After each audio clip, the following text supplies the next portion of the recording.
Hey guys, what's up? Trying out some new lighting here. I don't know if I showed you guys before how I have the lighting set up here. Basically, my phone up there, worm light down here. I'm trying out some new settings. Whatever, that's not important. What's important is getting on with the topic, which is going to be a continuation of the last one, but from a different angle. And in this case, the overall topic is once again the gun issue in the United States. Ever since the shootings that happened in Florida in that high school, the same old debates have been popping up over and over again. And I'm tired of hearing the same thing said over and over again. I've already given my stance before, even before my last video on, what I think about gun ownership. Just in case I need to repeat it, I'm for gun ownership. I personally believe that human beings should be able to defend themselves within reason. Of course, the statement being within reason, but then again, that could be interpreted different ways. But generally, even a rabbit will be able to defend itself if cornered. I don't see any reason why human beings shouldn't be able to defend themselves. I'm a martial artist, so obviously I believe in the premise that if your life is threatened, you should be able to defend yourself. That being said, I also do believe that there should be some sort of laws in place that make sense when it comes to owning a weapon. Just like I wouldn't give my swords to any unhinged, unstable individuals, I don't see why there shouldn't be any limits put on weapons as well, but we'll be getting into that. In the last video, I spoke about... Well, let me step back, because I'm almost rambling here. The main thing that I was touching on with this whole gun issue debate thing, all over again, the same arguments. One of the arguments I hear is that we should be arming teachers now. Teachers should be allowed to have concealed, carry permits, and they should be allowed to be able to be trained to use guns in schools. And I've even heard it pushed that even some students should be allowed to do this as well, like seniors, supposedly. And I got a problem with that. As a martial artist, just purely as a martial artist, I have a problem with that. The last video, I go into more into depth into why I have a problem with that. And you should go and watch that last one if you haven't seen it yet. But in essence, the whole thing is, the premise of, oh, as long as I have a weapon, I'm fine, is a flawed one. Just because you have a weapon doesn't mean you'll be able to deal with a situation when it happens. If it was true that just simply having fighting skills or just simply having a weapon is all you needed to be able to deal with any situation, well, then that means that ambushes and surprise attacks wouldn't work. And they do. Remarkably well. That's why they're used. That's why it's a constant premise in warfare or any combat situation that once you get the drop on your opponent, you pretty much win. Unless you have no freaking clue what you're doing, or unless the person that you're making the drop on is just that much better than you. And even then, the odds are still in your favor that you're going to do the greatest amount of damage. There's not much you can do against an attack that you don't see coming. Hell, even when you know that there is a hostile party near you that could flip on you, if you don't know what's coming, you're still at a disadvantage. And I know there's some people out there who still want to argue this. Hell, I think there are a couple of people in the comment section who were trying to disagree with me on that. Well, don't believe me, just ask Chris Kyle. Well, if you can speak to the dead, that is. I mean, it's kind of hard to speak to somebody who's been shot. In case you have no clue who the hell I'm talking about, Chris Kyle, he was a U.S. Navy SEAL. He was trained as a sniper. They did his autobiography called American Sniper, and then later on Clint Eastwood did a whole movie based on this guy and how awesome he was. And he basically got shot by somebody who had PTSD. That's how he died. They were driving this dude to the range, he and his friend, and they knew that third guy they were driving to the range was nuts. They knew he was unhinged. And they were driving him to the range. They were trying to work with him, trying to help him work through his issues, but they knew he was unhinged, and they're like, yo, in fact, Chris had his friend with him to help him deal with this dude in case the guy flipped out, and they still died. Had him in the back seat. Dude felt that these two were disrespecting him for some reason, and shot him. Ain't shit you can do when you don't know an attack is coming. Okay? This was one of the most well-trained military dudes in the U.S. and he got killed by a bullet that he didn't see coming. And again, this guy was well trained. Now put this in a school situation. I mean, I'm harping on this point. I already did a whole video on this subject. But just think about this now. In a school situation where now you're dealing with people who are not military trained. Maybe they did a couple of weekends at the range. But they're not, I don't care how much training you're going to give these teachers. They're teachers. Okay? They have a whole other profession that they need to work on. And now you're trying to fit in gun warfare too? They're not going to have as much time for that as they should have for dealing with a sudden, you know, horrific attack, you know, at their location of profession. If they don't see the attack coming and they're caught in the middle of that crossfire, how much time do you think they're going to have to be able to defend themselves and their students? And worse, you got two other factors in play. One, that, you know, anybody who's planning an attack on a school who now knows that, well, this teacher might be armed, this teacher might be harmed, who the hell do you think they're going to hit first? If you're planning on making a successful attack, you need to take out the threats, right? Many of these things tend to be planned a long time in advance. Second, it's one thing to be trained and, you know, for combat, and it's another thing to be mentally prepared to gun down somebody. And it's an even another level when you have to gun down someone who you're used to seeing every day for years. People are not, unless they're nuts, people are generally not prepared to instantly kill a dude. Just to kill somebody. Let alone somebody who they've been teaching for years, who they've been, you know, living with, going to school with, you know, sharing experiences with for years. It takes a hell of a lot to condition them to be willing to pull the trigger on that someone, whether it be emotional distress, anger, straight up mental conditioning to be able to pull the trigger to destroy the target in front of you. It takes a lot to be able to do that. That first kill is something else. There's a lot to overcome to be able to do that. There's a lot that you have to go through. And the ones who usually just go, that's one of the reasons why these shootings are so horrific. They catch us so completely off guard. How could this person just gun down all his fellow students? Because it's not normal. And now you're asking teachers to be able to, again, it's all these factors are not properly being discussed here or being thought of when they just, let's just give them guns. I've now gone over 7 minutes over something that I've already put in the last video, and I feel like it's a bit of a failure of this one, so let me get on to what this video is really about. I don't want to keep harping on the practical martial arts aspects of this, but I think I've made my point, and anybody who has any common sense or a real combat experience understands how important and how dangerous it is to get the drop on someone. You don't see an attack coming, ain't shit you can do about it. Or there's very little, I should say, you can do about it. And then you got all these other factors on top of it. But now what I really want to talk about, and what this video is really about, is the implications of these suggestions, of what's going on. Sorry, computer notification. I'm not so sure if people are really paying attention to where we're headed with this sort of discussion. This is not me putting down my opinion one way or another about whether this is a good idea or not. Though I think you guys can kind of get where I lean towards all this. I generally don't think it's a good idea, but at the same time, I'm not going to...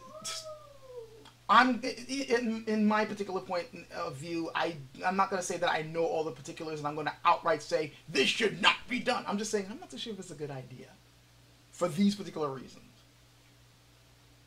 But I want to focus more on where I think, the thing that I feel a little bit more secure about is what this all means from a society's point of view, from that particular aspect of things. Let me go back to a central premise when I start talking about society. Why did we form societies in the first place? Anybody remember? What's the whole point of us having, you know, towns, cities, communities? What's the point?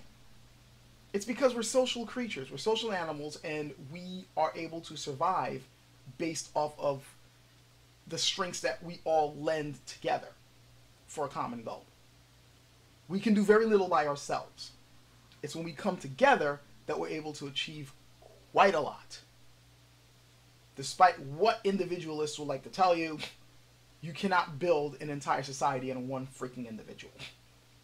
It takes a whole group to make it work. That's how we're able to make it. Well, besides our ability to adapt. To that come together, that's how we've made it this far for this long. Even though it's a small amount of time compared to Earth's history, but still, it's a long time for us. But the thing is, in order for these societies to work, we have to have trust in that society. When we come together and we form these groups, we create all these little subsystems in order to keep this group going. And we have to have faith in these subsystems. We have to have faith in the institutions that we set up to keep the whole thing going. Once we start thinking that this shit ain't working, that's when stuff starts to fall apart. So when you think about the basic needs that are being met by our societies, we have to have faith that those needs will continue to be met. This means that we have to believe that our society is going to, generally speaking, and again I say generally speaking, generally they're supposed to keep us safe. They're supposed to provide us with basic needs without us having to go out and do it. They're supposed to be able to provide us an environment to develop our individuality and develop ourselves further. That whole life, I don't know why my brain's just shutting down all of a sudden. But basically being able to pursue your happiness, pursue your, further your life, pursue your interests. Those are the sort of things that a really good functioning society, theoretically speaking, should be able to provide. When you start believing that you're not getting that from your society, that's when problems happen. When you start believing that the institutions that that society is based on are infringing or limiting your ability to get access to these things, that's when you have your rebellions, your uprisings, where the whole thing just simply falls apart and then somebody else can move in and take over. Right? You with me so far? So, what happens when you now have a society where you're not even believing that just the basic function of being able to keep you safe? What happens when you start living in a society like that? I believe that what we're seeing right now with the different arguments on the gun debate is a symptom of people living in a society that they no longer have faith in. That's what I really think this is all about. I think there are bigger issues at play here than just simply the gun debate. I think we're really looking at our society fracturing. And we may deep down inside understand that and are too afraid to point that out. Let me go a little bit further into this. Why do we have cops? I know that's going to spark a debate in the comment section if I know you people, or at least if I had my old crew, the old people who used to watch my videos. Because some people are going to say, the police are there to serve and protect. And of course, I know the cynics, yes, serve and protect whom? The powers that be, the moneyed interests, and then we're going to have a whole back and forth. I got my own opinion on that, but let's just throw that out and just simply go with the basic premise of what police are supposed to be here for. They're supposed to help keep law and order. They're supposed to help keep things safe. Right? Right.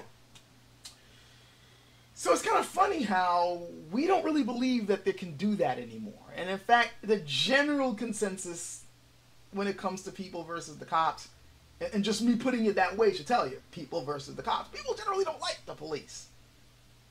No, they don't. And you don't either. Yeah, you. Yeah, you who happen to have that Police Lives Matter t-shirt on. You don't like them either. And I know you're going to be, yeah, I do. I support the cops. Yeah, you support them until they pull you over for that speeding that you were just doing. Right? Suddenly they're not your friend then. Right? Or, let me just put it another way. I find it rather interesting that many of the people who are all about we need to support our boys in blue generally tend to be the same people who believe that they need to have guns in order to protect themselves from everyone else. From, other fellow citizens in this society that supposedly is unshakable and invincible as the #1 society in the world. In this #1 society in the world where, we believe in freedom and idealism and we're better than everyone else, you still need that gun to protect yourself from that neighbor in case he decides to smash in your front door and steal your stuff and rape your wife and sell your kids into slavery or whatever the hell it is that you happen to believe. And you do not believe that the cops are going to come to save you. Anyone seeing the disconnect here? That's the thing that I find rather humorous, but also interesting. For all the talk about we need to support the boys, oh, we believe in the police, they're here doing a vital service. When it comes time for your own protection, your own safety, you do not trust them to be able to take care of that. You'd rather have the weapons yourself. Right? That's the argument, isn't it? I need these guns to protect myself from what's out there because by the time this shit happens, the cops can't save me. What's that common phrase we keep hearing over and over again? The police always show up after the fact. They're never there when you need them. That's how much you believe in this, in the institution of law and order. You'd rather put it in your own hands. You no longer trust this institution to do it for you. That's a problem, society-wise. That's a problem when it comes to your community. You no longer believe in one of the basic systems that the society is built for, to keep you safe. Hell, it's not just that. Let's put the police aside now. You don't even believe in the society to be able to provide you with basic needs. It reminds me of that, and I brought this up before, when George Carlin, in that old comedy routine of his, would ask his audience, how's the water? And he'd never get a positive answer. And he pointed out that he liked that because it was a sign that society was breaking down.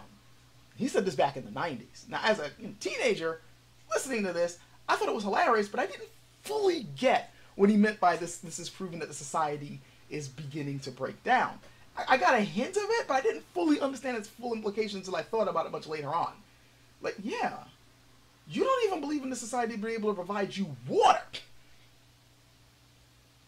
Think about this. As hunter-gatherers, when you're like first out on your own, water is a very precious resource, and having to go and get it yourself can be a pain in the ass. But when you're able to form a society that can do it more efficiently, then you believe in the power of the group to do it. You start to depend on it. That's one of the major strengths of your community, to be able to provide you resources more efficiently and more easily so that you don't have to do the hard work yourself. It can come to you.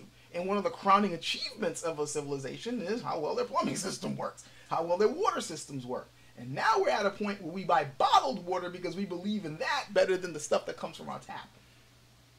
Or we put filters on it so that that can come through. We do not believe in the leadership or the institutions of this country. We don't even believe in our own municipalities to be able to provide us with clean, life-giving water. We don't believe that they can provide us with good food. And we got plenty of evidence of that, to be fair, because of all the, and to be fair, we have evidence for a lot of the things I'm bringing up. I'm not saying that the people who believe that the police can't save them are completely wrong. They have precedent for believing that. I'm not saying that the people who don't believe that the government and state municipalities, city systems can provide them with clean water, I'm not saying those people who believe that are wrong. We got evidence of this. Plenty of it. I'm sure we remember the scandals from a year ago. But that one town that's not getting any... And by the way, they're not the only town not getting clean water, but that was the only one that the news would focus on. And by the way, they're still not getting any clean water. It's still a freaking, just a fiasco over there. We got evidence of this. Food. We know about the pesticides that are continually being put in our food and drink and all that type of stuff. Stuff that other countries are straight up banned because of the health implications. But here, because it's big business, nah, you can't get that off the books. And Trump recently was like, no, we can keep on putting this shit in.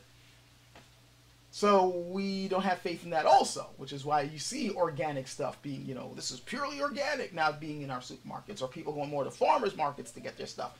No longer depend on the major institutions to bring us good food and water. We don't depend on our education system anymore.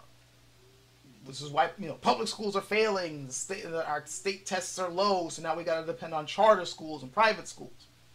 And even that is the faith in that's beginning to get shaken too. So we don't even depend on our society to properly educate us, so that we'll be prepared for the future to be able to further our society, technologically, mentally, intellectually. We're just like, fuck these institutions. And most people these days are depending on their own selves to be able to, educate themselves. Even to put food on the table. We don't even depend on our economy and our job economies to be able to provide us with the income we need to continue to live, to continue to survive. More and more people are trying to self-employ. looking for different ways to bring the money. The whole Bitcoin thing that's going on, the cryptocurrency, is just another. Yeah, it's a craze. Yeah, it's a bubble, but it's a way for people to try to bring in another source of income. People making YouTube videos as a career, right? It's always because you don't believe in the institutions to be able to properly employ you and give you benefits and all that sort of things. This is not going to give you a comfortable income to live on. We are constantly given new symbols, new things that are telling us that we cannot depend on this society at all. Which now brings us back to the whole issue with guns in schools. We are now in a situation where we do not believe in our society to keep our kids safe in an area where they shouldn't even be thinking about this stuff.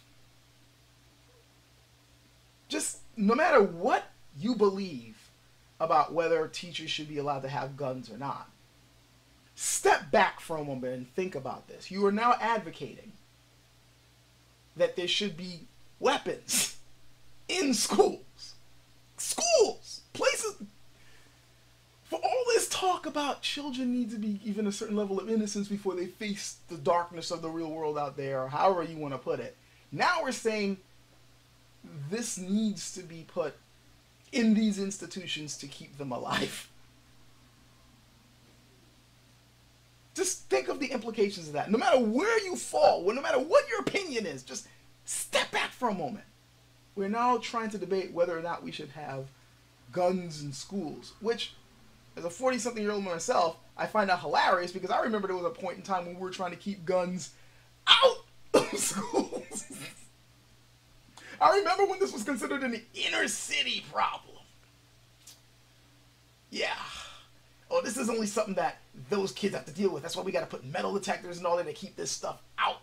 This is a gun-free zone. These freaking kids don't understand that schools are not supposed to be the place to have guns. These ignorant inner-city kids, what the hell is wrong with them? Now that we're seeing this violence happening outside of these so-called inner-city problem areas, and we got to worry about other students who are not gangsters or thugs. They're just snapping for whatever reason, whatever the ideology is, whatever's causing them to start shooting at their fellow students. Now it's like, okay, now we need to arm ourselves against the other students, and we need to put the guns in the schools to keep the guns out the schools. It's hilarious if you can emotionally detach yourself from it. And I'm not saying it's easy to do that, or maybe, probably shouldn't emotionally detach yourself from it because there are lives at stake here. But when you kind of like, if you look at this like a bad-ridden comedy, like just imagine this is not happening to you for a second. Like imagine you reading this as like a freaking screenplay or something. There's a dark comedy here. A really hilarious one. That's what this video, I'm bringing up this video for you to think of the implications of these debates we're having. What this means overall, what the big picture is. What I'm basically suggesting is that what's happening with these school shootings and with the debates happening around it, we're looking at the symptoms of something much bigger. And that is the fact that our society is unraveling. Our faith in our institutions is no longer strong. And that has bad implications for the future. That's what I'm saying. That's what I'm trying to point at. No matter what your side is on the gun debate, look at what this means. And then think of it from that aspect. Because I personally believe whatever solution you want to try to come up with should keep that in mind. Ultimately, you're trying to keep the society going, right? You're trying to keep that strong. If your solution isn't taking that into account, then really all you're doing is either just mentally masturbating or you're just trying to put bandages on a wound that's much bigger than it is. It's not ultimately going to solve the problem. The problem is, quite frankly, we don't believe in our institutions. Our society is unraveling. And that's all coming down to the fact that we don't even believe. Life is cheap here. Let's just put that. Sanctity of life, for all I talk about it, really doesn't mean shit in this country. We really don't put much value in human life. It doesn't take much examining to realize that. And that's ultimately the issue. That's why, for all the talk, guns this, guns that. It could be knives this, knives that, whatever. If, as long as you're looking at another human being as an obstacle rather than as a human life that needs to be cherished, it's going to be an issue. As long as you're the type of person who's like, let's weigh our profits towards the, how well the human life, the standard of life is going to be, and you pick profits every time, that's a problem. And that's an institutional problem. That's something we need to look at. Before I go, one more little wrinkle, since I'm a bit of a troublemaker, one more little wrinkle I have to throw in on the whole gun debate thing. I'm finding it funny how that's kind of flip-flopped. What do I mean by flip-flop? Some of you got, what? What do you mean flip-flop? There's no flip-flop here. The same people who've been advocating for gun control, there's always been the same people. The people who are against gun control have always been the same people. It's been the same opinion. Not quite. Not quite. There was a time when conservatives actually wanted gun control. Yeah. Don't give me that look. It's true. You may have forgotten it, or you may have not paid attention to this point in history, but I pay attention to this stuff. See, there was this kind of time period that we call the 60s, where things were a little bit more turbulent. Yeah. You had the civil rights movement, the anti-war movement, people advocating that the government was corrupt, we need to change that stuff. Remember that? And it all came to a head when you had a president shot in Dallas, and then you later on had civil rights leaders shot and killed. And then the people who were being represented by those leaders were like, well, it's obvious that they want to kill us off. Even the non-violent guy that killed him. So obviously we need, you got all these, you got Ku Klux Klan after us, you got all these other groups that want to lynch us. They've been lynching us before. No justice done. Nobody gives a shit about whether we live or die. I think we need to arm ourselves. Malcolm X was right. Black Panther movement pops up. Riots were happening left and right in the streets too. In fact, the whole reason why the whole civil rights bill thing popped up in the first place was because of unrest. There was, MLK failed to desegregate, a certain area at the time, and the civil rights movement was at a low point. And basically people were saying that, well, okay, if we can't get things done that way, we're going to take to the streets. This started, the people got unrest, there was riots popping up. That's when Kennedy is like, okay, this is a moral issue, so we're going to make the civil rights bill. And then Southern Democrats said they were going to filibuster the bill. And when they heard that, they said, okay, we're going to march on Washington. And then the march became, over time, less radical and more docile. And then that march happened, and lawmakers didn't change their minds, and that pissed people off even more. And then you had that long, hot summer afterwards. This is history. Look it up. All this led to a period of a lot of unease and anxiety over the race problem.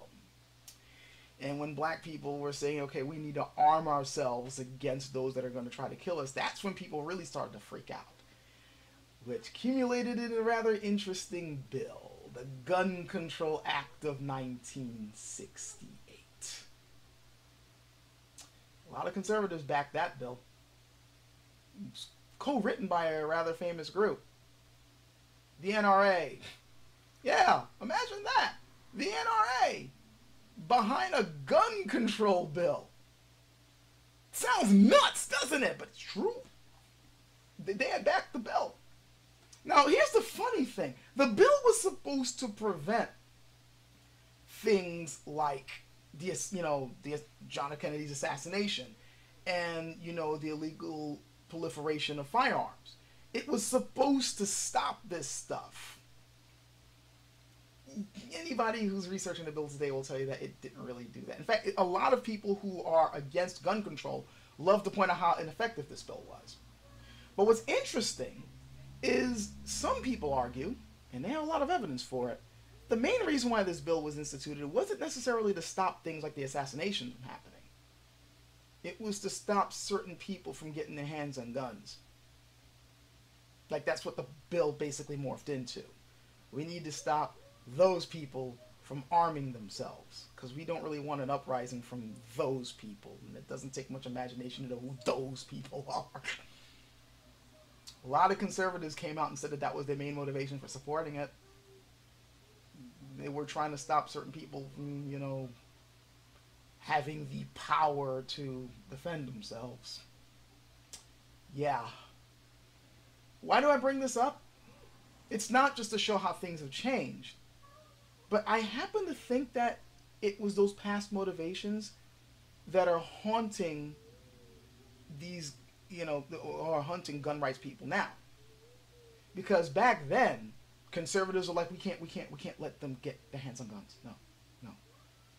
And now, what are they arguing? Notice what the argument is now.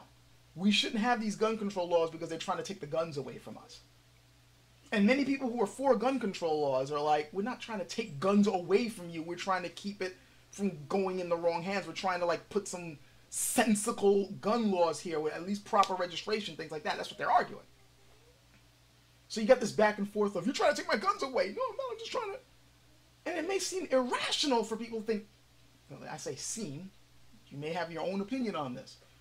But it's to be like, well, why the hell do you guys keep thinking we're trying to take your guns away? Hell, is a logistical impossibility. Well, because there might be precedents for this. There was a time when they were trying to take guns away from a certain select group of people.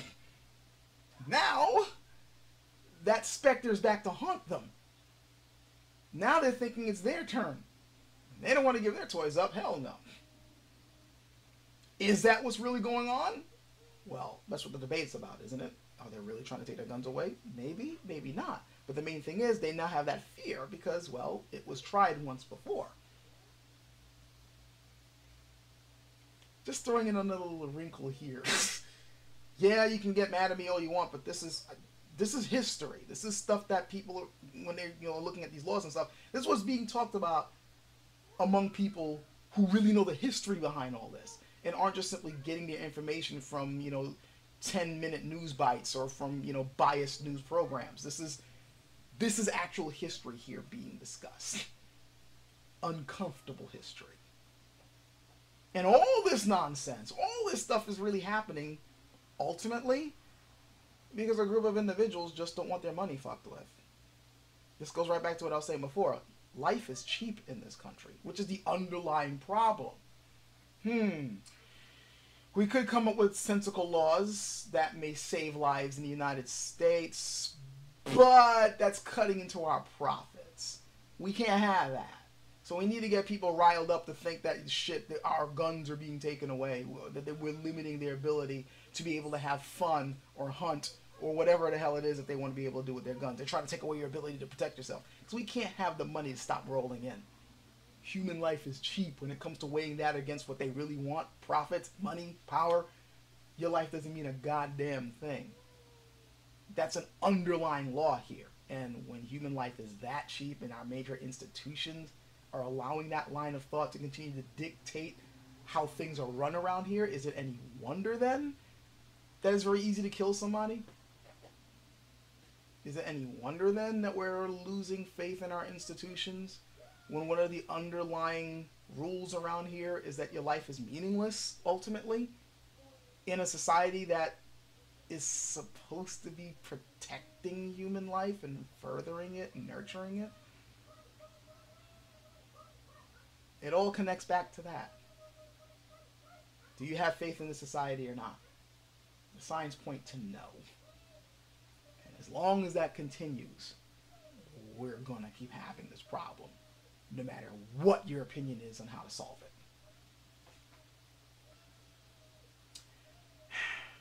Yeah, dour note to end on, but I can't do anything about the hand that was dealt. All I can do is point at it. Whether we discuss it sensibly or not, that's really up to the rest of y'all. Sorry. I'll try to have a more light-hearted video next week. Catch you guys later.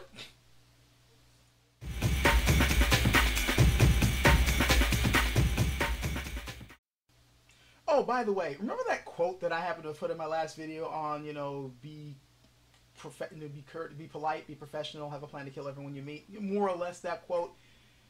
A couple of you guys have come in to point out that that quote came from that Meet the Sniper trailer from Team Fortress 2, which is true but not true. I already knew about that trailer. I play video games, for God's sakes. But I also knew that they took that quote from someone else. That was someone in real life who actually stated that. And that's who I was trying to remember. Well, thankfully I remembered it. And it's Jim Mattis, or Mad Dog Mattis. Hopefully you know who he is. He's a retired U.S. Marine Corps general. He has a lot of interesting quotes. He has a rather interesting life. Look him up. I'm not going to say anything on here. If you look up Jim Mattis and see his career and look up some of the quotes he said, you might be amused. Just saying. But yeah, that's where it came from. Look him up. If you don't believe me, go on, look it up. I got nothing else to say.